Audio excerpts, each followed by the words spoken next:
Hi there. This week's article is titled Tecton.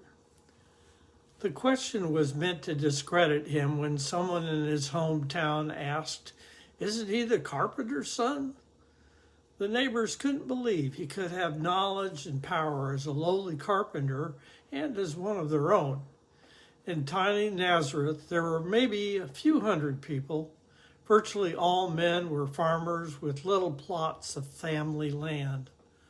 From birth until at least the age of 12, the carpenter's son studied and worked with his father.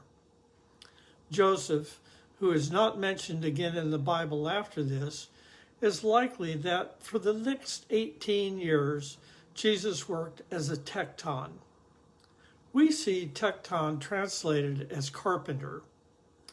His profession was one of craftsmanship in a variety of techniques and materials like stone cutting and hammering wood together. I love the smell and plasticity of wood. My father was a master wood carver after he retired from the Marine Corps.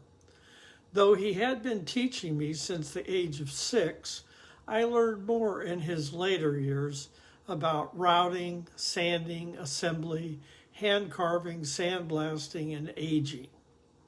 My mother had done some carving in college as an art history major. I think there is wood in my DNA.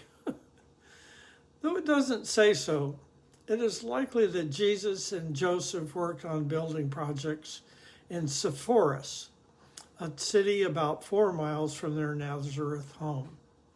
It is now known as Zippori. It was a 1 to 2 hour walk for the two men and gave them time to talk and learn from each other. Nazareth was so small that Zippori, which was growing as the leading city of Roman Galilee, provided a blessing of steady work to which they would have been attracted. The homes and public buildings were made of stone, and so were the houses and roads. There was much work to do and good pay to support the family. With the likely absence of Joseph, as the eldest son, his loyalty would have been to support his mother Mary and his 4 younger brothers, James, Joseph, Simon, and Judas. In his ministry, he was constantly walking on to the next town to share his good news of God's grace, love, and mercy. No more wood, no more stone, until that final day.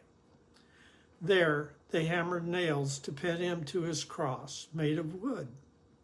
When taken down, he was laid on a bed of carved stone in a stone cave where a hand-carved stone wheel sealed the tomb. Wood and stone again for the 33-year-old woodcarver and stonemason. What question did it beg for us? Just how much of our lives is a continuing legacy to our craftsmanship? What materials are at our disposal that we have to use to improve the lives of others? What more can we do? I hope you enjoyed this article.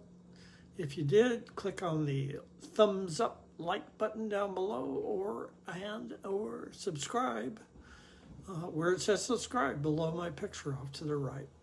I hope you have a great week.